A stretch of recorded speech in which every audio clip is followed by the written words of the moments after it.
There is a lot to digest from the latest AAA Worldwide episode, Part 1, Part 2, emanating from Queretaro. Things are heating up on the road to Triplemania. If you're following my lucha journey, then you know the dilemma I'm facing. I've never had strong feelings about Jeff Jarrett. In WWE, I viewed him as part Honky Tonk Man guitar knockoff and part exaggerated Southern singer. I missed most of his time in WCW. TNA was the butt of jokes about Jarrett making himself champ of his own promotion. One thing I know is that it wasn't cool to cheer the King of the Mountain. My turn to the dark side might have sneakily begun at Triplemania 25 in 2017. Jarrett threw tortillas into the Mexican crowd. Stupid healing makes me laugh. I don't remember him doing much else in that match. Fast forward to Verano de Escandalo. Jarrett became AAA Mega Champion with the aid of a crooked referee and an imposter referee of someone who shouldn't have even had referee authority to begin with. Jarrett caught my eye with his antics and getting a receipt for those antics. It was satisfying to see him get beat up. At the same time, I appreciated his efforts to make me feel that way. On to AAA Worldwide, from Queretaro. Jarrett cut a promo calling everyone basura, trash. Conan would spit out some words. Jarrett chimed in with basura. Jarrett even had the audacity to insult the AAA matriarch, Maricela Peña. Queen Basura. That was the equivalent of calling the Queen of England trash to her face. At least, that's how the announcers made it seem. Jarrett actually wrestled later that evening. At his age and level of fame, he could probably do a sweetheart deal with AAA and wait until Triplemania for his next match. Nope. The tag team main event wasn't my cup of tea, but I don't put much blame on Jarrett. He took his bumps, some chair shots to the back, and even a chair shot to the head, which may have been partially accidental. Break out all the Jarrett jokes. I'll probably laugh along, because some of them are very funny. But, you know what? I want to see what Jarrett does next, even if that does make me a slap nuts. Conan vs. La Parka in 2018. As if I didn't have enough trouble on my plate with becoming a Jeff Jarrett fan in 2018. Now, I'm eager to see a mat classic between Conan and La Parka, possibly coming soon. What is going on? In the same promo with Jarrett, Conan insulted the crowd. I couldn't hear most of it well enough to understand.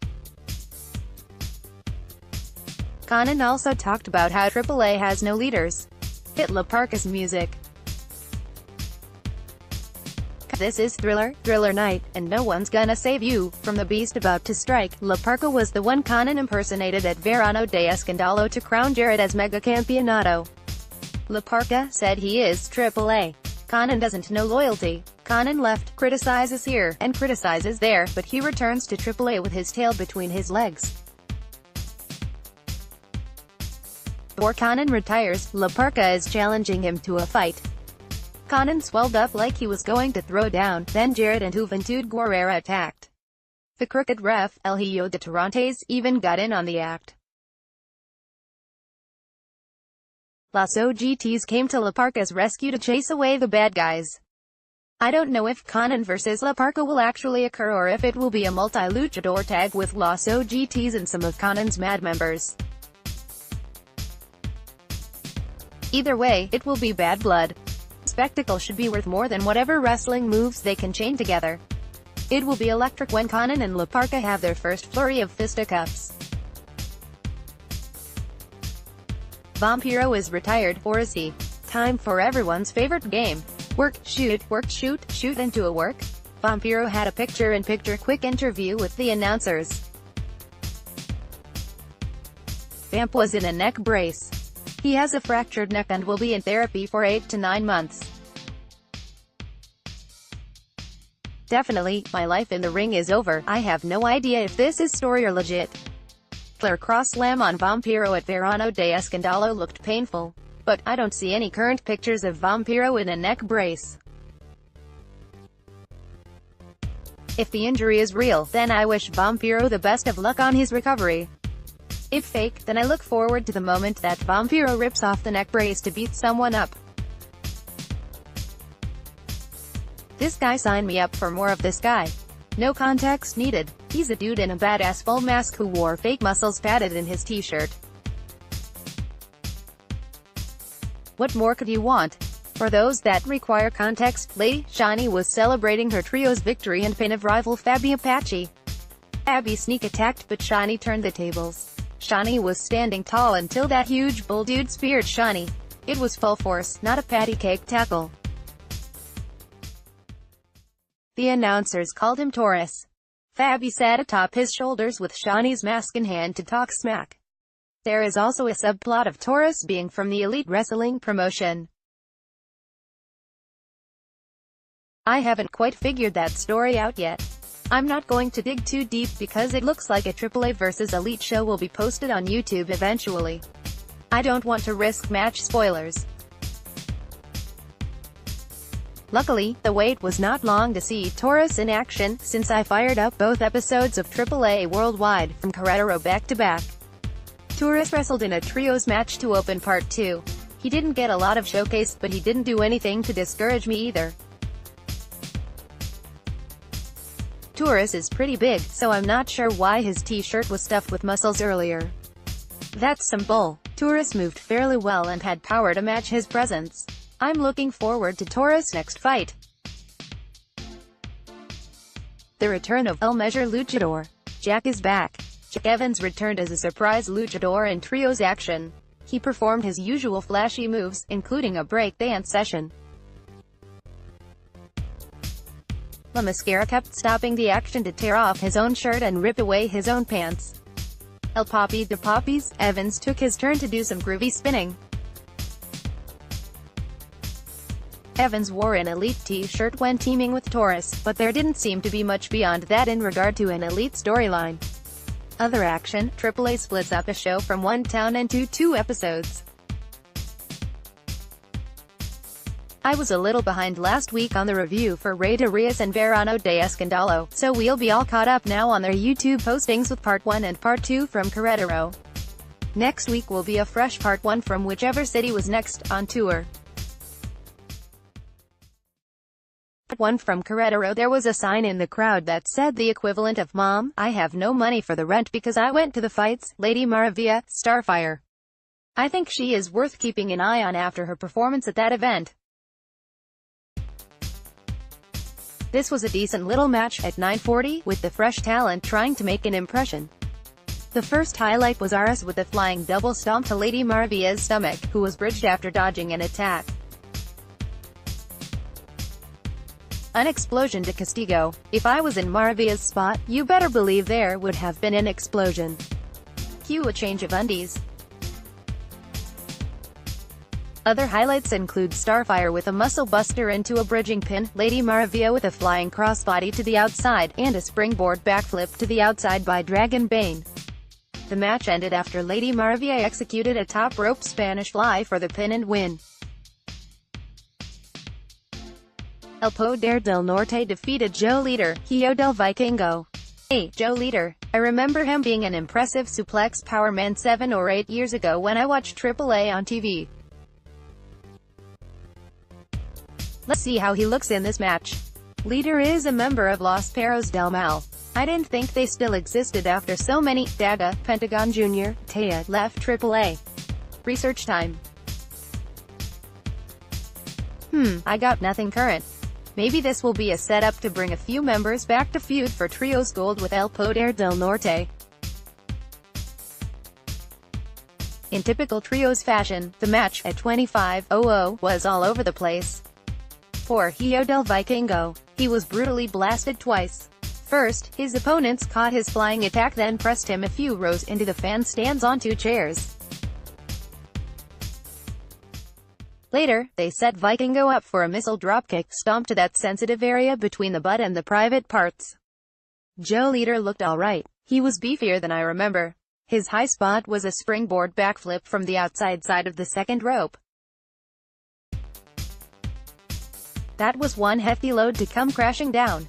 For the finish, Arcangel Divino connected on a standing Spanish fly, but the referee counted extremely slow. I had a 5 count in the amount of time that Fossil lowered his hand twice. A short time later, Arcangel Divino was hit with a chair in plain view of the referee.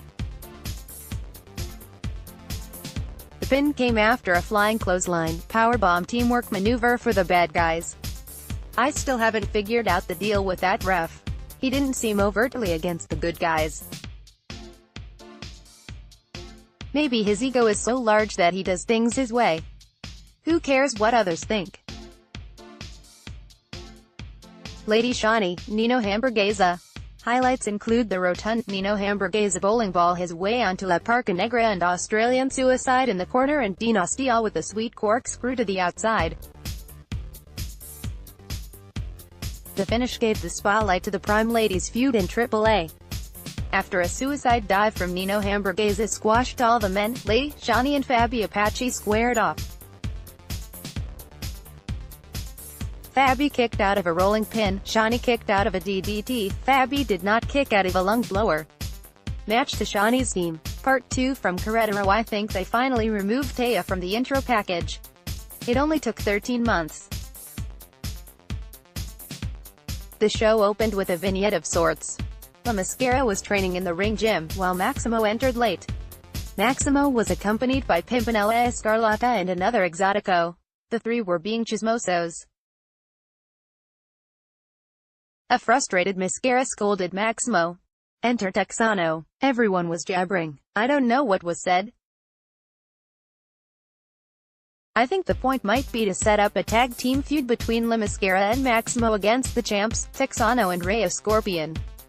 Juventud Guerrera, Jack Evans. Highlights include Aerostar with a huge suicide dive, a double tope by the Cousins, and Orstar's step up over the ropes flying attack. The end of the match began with miscommunication as Maximo accidentally kissed La Mascara. Jack Evans and Torres took advantage to lay the good guys out. Juventud went up top for a flying elbow and winning pin on Maximo.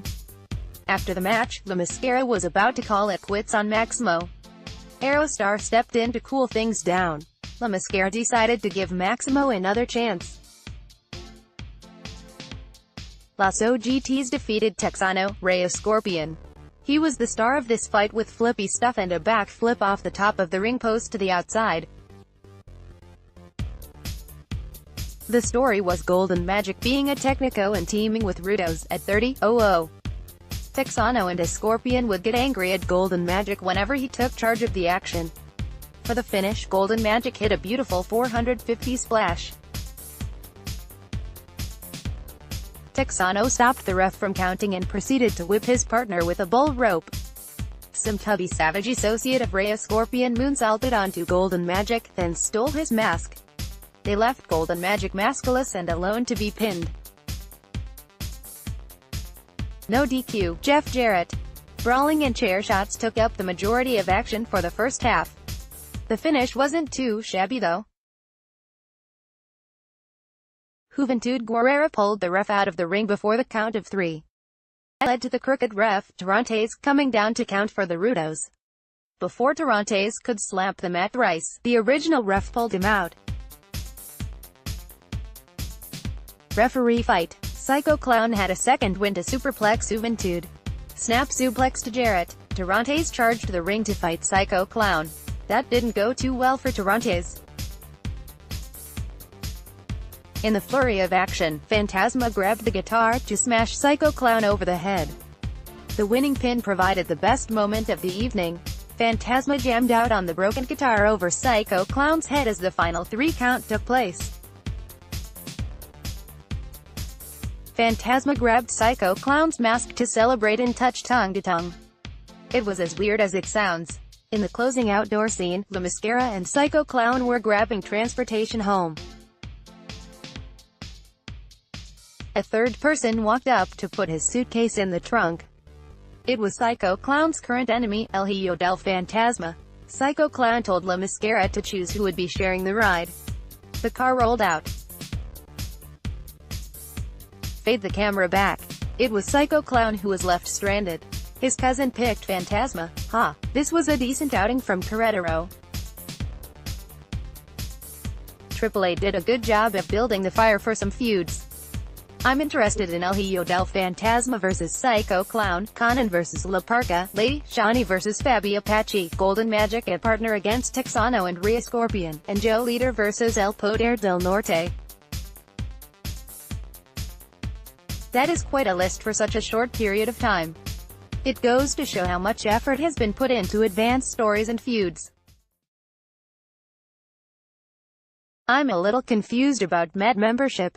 Jack Evans cut a post-match promo implying he was part of MAD, and El Hijo del Fantasma said in a post-match promo that he convinced Jeff Jarrett to come back to AAA. Phantasma was a good guy not too long ago against Texano. He quickly switched over for seemingly no reason. While it seems like Evans and Phantasma are associated with MAD, it didn't really feel that way during the matches. On a sad bit of news, El Picudo passed away. Do you have any memories of El Picudo or Los Vatos Locos? Lucha Libre AAA Worldwide se una la peña que embarga a la familia lucástica por el fallecimiento de Arturo Hernández, El Picudo, integrante de una de las agrupaciones más importantes en AAA de los 90s. Los Vatos Locos descansen paz. Pic.twitter.com/soc6fm. Lucha Libre AAA at Lucha Libre August 3, 2018. Note: the AAA Worldwide posts will be shifted to Mondays starting next week. Thanks for reading.